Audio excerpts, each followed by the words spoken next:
এখন দাও। চলো আগে ধরো, তুমি চলো। আর গুনগর এলাকার যে পরিস্থিতি, বাট ভাই আমার একদমই ভালো লাগতেছে না জানো। আর আমাদের সিটিতে কত সুন্দর সুন্দর জায়গা আছে, কোথায় নিয়ে আসলে এটা আমাকে? সরি বেবি, আমরা তো আসছি 2-1 দিনের জন্য মাত্র, আবার তো শহরে চলে যাবো। তুমি জানো আমার 10 সেকেন্ড ভালো লাগে না। আগে জানলে আমরা রিসোর্টে যেতাম।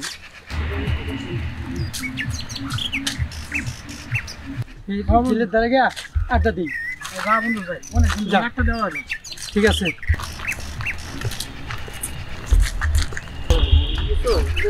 দাঁড়াও দাঁড়াও দাঁড়াও, মোল্লাবাড়ির মাইয়া না? হ্যাঁ, আমি মোল্লাবাড়ি বলি। তো কি হয়েছে? মোল্লাবাড়ির মাইয়া হইয়া এই অবস্থা, হাতে আবার সিগারেট। মাইয়া হইয়া তুমি সিগারেট খাচ্ছ? আজব, আমি আমার বাবার টাকা দিয়ে সিগারেট খাচ্ছি, এখানে আপনার জ্বলতেছে কেন? বুঝলাম না কাহিনী। বাস ভাই, কে এটা? আর বলো না, এই যে আমাদের প্রতিবেশী। আচ্ছা, আপনারা আপনাদের কাছে জানতো? চলো তো। মাথা গরম করে দিবে। এই চলো। আমি আগে জানলে তোমাদের গ্রামে আসতাম না জানো। ঢাকা শহর যাইয়া মাইয়াগুলো এরকম দাদুর জায়গা। এই যে এটাই আমাদের বাড়ি। এইটা তোমাদের বাড়ি? বাড়ি হলো কেন? আমার কাছে ভালো না। আরে বাড়িটা পছন্দ হয় না তাতে গেছে, ধন সম্পত্তি আছে না। মা, ওইসব তো আমি দেখি নাই। বাবা, বুঝলাম না, এটা কই গেছে? মা, এইভাবে ডাকতেছিস কেন? এই মোল্লাবাড়ির মেয়ে হলে তোর এই ড্রেসআপের কি অবস্থা? আল্লাহ! আর তোর সাথে এই ছেলেকে? এটা আমার বয়ফ্রেন্ড। কেন ভাইয়া, পছন্দ হয়নি আমার বয়ফ্রেন্ডকে? তুই কি জানিস না মোল্লাবাড়ির ইজ্জত, আত্মসম্মান সব কি ভুলে গেছিস? মোল্লাবাড়ির মেয়েরা কিভাবে চলাফেরা করে সেটা তুই ভুলে গেছিস? দেখো ভাইজান, আমি এসব ওল্ড মডেলের দিনকালগুলো ভুলে গেছি। এটা আধুনিক যুগ, মডেল, আমি মডেল করছি। শোন, তুই দয়া করে তুই চলে যা, তুই চলে যা। এই বাড়িতে থাকার তোর যোগ্য নাই। আজব, তুমি কি বলতেছো ভাইজান? আমি আরে- চলে যাবো মানেটা কি? এটা তোমার, এই বাড়িতে তোমার যেমন অধিকার আছে, আমারও ঠিক তেমনটাই অধিকার আছে, বুঝো নাই? শোন, তুই যে ড্রেসআপ পরে আসছিস বাড়িতে, এই ড্রেসআপে আমার এই বাড়ি জাহান্নাম হয়ে যাবে।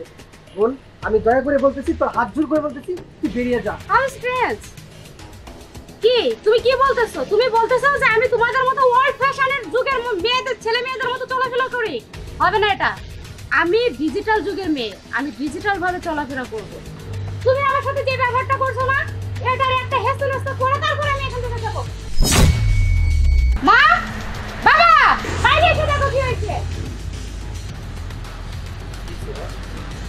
কি হয়েছে মা? না, আমি বাড়িতে আসছি, কোথাও তোমরা আমাকে আনন্দ করে ভালোবেসে বাড়ির ভিতরে নিয়ে যাবে, তাহলে দেখি খাইজন আমাকে বাড়ির সামনে দাঁড়িয়ে অপমান করে। এই চুপ কর। কি কি কি কি নাউজুবিল্লাহ, তোর করলে সব ড্রেস কেন? আর তোর সাথে ছেলে রাখে? এটা আমার বয়ফ্রেন্ড মা, আগামীতে তোমার জামাই হবে, তোমার মেয়ের জামাই হবে এটা। শুনছ, এই মাইয়া কি বাড়ির মানি তো রাখবো না কিছু? আমাকে মোল্লা বাড়ির সবকিছু তো একবার মাইয়া ধ্বংস করে দিব দেখা যাইতেছে। তুমি কিছু কর না কে? মা তুই এটা কি কি এগুলা কি পড়ছিস বাপ? তুই বুঝোস না, বড় হয়েছিস, এগুলো বুঝোস না মা? দেখো বাবা, আমি শহরে থাকি, আমি শহরে থেকে লেখাপড়া করি, আমার ড্রেস তো একটু চেঞ্জ হতেই পারে। আর তোমরা কি আমার ড্রেস নিয়ে পড়ে আছো? ভাইয়া অপমান করতেছে, মা অপমান করতেছে, ঠিক তুমি বলতেছো, তাহলে আমি যাবো কোথায়? এই তোমার ভাই, আর এই তোমার মা, আর এই তোমার বাবা। এই কেন, সব কি হয়েছে? কাল ছাড়া আমার একদমই সম্ভব না। দেখো বউ, তুমি থাকো তোমার মা বাবা নিয়ে, আমি চললাম। মানে তুমি কোথায় যাবে এখন? দেখো, তোমাদের হচ্ছে এটা ইসলামিক পরিবার, আর আমি এই পরিবারে অসম্ভব, আমি বুঝতে পারবো না। শোনো, আমার পরিবার হয়তো ইসলামিক, কিন্তু আমি তো অন্যরকম। তুমি আমার ড্রেসআপ, আমার কথা, আমার সাইকেল দেখে তুমি বোঝো না? তুমি একজনে এরকম, আর দেখো তোমার মা বাবা ভাই বোন সবাই, তারা তো ইসলামের মধ্যে চলে, আর তুমি এইসব প্যান্ট পরে বেরাও। আজব, আমি শহরের থেকে লেখাপড়া করি, আমরা দুজন দুজনকে ভালোবাসি, তারপরে তুমি এখন আমাদের বাড়িতে এসে তুমি এখন এগুলো। শোনো বাবা শামীম, এই জিন্দেগানি না বাপ, পরও আরেকটা জিন্দেগানি আসছে, বুঝছো?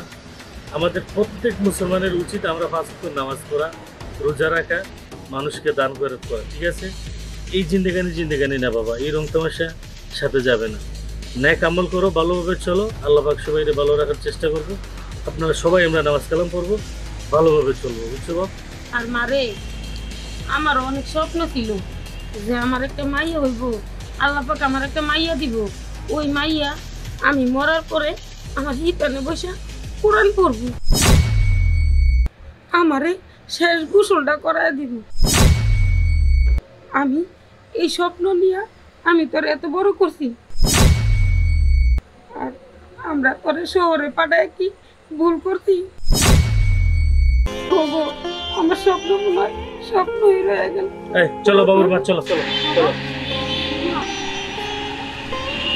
তোমরা তো জানো আমি সেই ছোট থেকে শহরে লেখাপড়া করছি, আমি শহরের কালচারে বড় হয়েছি। আমি শুধু জানি যে আমার ফ্যামিলিটা মোল্লা ফ্যামিলি, কিন্তু ইসলামের পথে যে এত শান্তি আছে এটা কখনো জানিনি না বাবা। আজকের পর থেকে আমি আর এরকম অশ্লীল কথা কথা কিছুই বলবো না মা। আমি আজকের পর থেকে ভালো করবো, পাঁচের তো নামাজ কালাম পড়বো, কোরআন তেলাওয়াত করবো। ভাইজান, তোমার সাথে আমি এতক্ষণ যা বিয়াদবি করছি, এই বিয়াদবের জন্য তুমি আমাকে ক্ষমা করে দিও। আঙ্কেল, মৌ যা বলছে সত্য বলছে, আর মৌ তো আপনার ছোট মেয়ে, সে তো অনেক কিছু বলছে। আর আঙ্কেল, আমি আপনার আগে ভাগে অনেক কিছু বুঝতে পারছি, আমারও ক্ষমা করে দিয়ে। মা, আমি না স্বামীকে ভীষণ ভালোবাসি, ওকে ছাড়া না আমি একটা দিনও থাকতে পারবো না। সমস্যা নেই, আমরা শামীমের সাথেই তোর বিয়ে দেব। তবে শামীম যদি আমাদের মোল্লা বাড়ির মোল্লা জামাই হইয়া থাকতে পারে। বেশ, সত্যি বলতেছ? সে স্বামী, তুমি আমার পরিবারের প্রস্তাবে রাজি না? অবশ্যই আমি কেন পারবো না, কারণ আমি তোমাকে ভালোবাসি, আমি তোমার সাথে সারাটা জীবন কাটাতে পারছি, এটা তো কোনো বিষয় না। হ্যাঁ, আপনি যেটা বলবেন সেটাই সত্যি। আল্লাহ, আমার স্বপ্ন মনে হয় পূরণ হইলো, শুকুর আলহামদুলিল্লাহ। ঠিক আছে, আগামী শুক্রবারই তোমার শ্বশুর যাইয়া তোমার বাবার সাথে আলাপ করে সব পাকা পাকা বইলা আসবে। ঠিক আছে বাবুর মা, চলো আমরা ভিতরে গিয়ে বসি। চলো হ্যাঁ বাবা, চলো বাবা, সামনে চলো, বাবার আছে, চলো। আরাম করে নাস্তা খাওয়া দাওয়া আছে।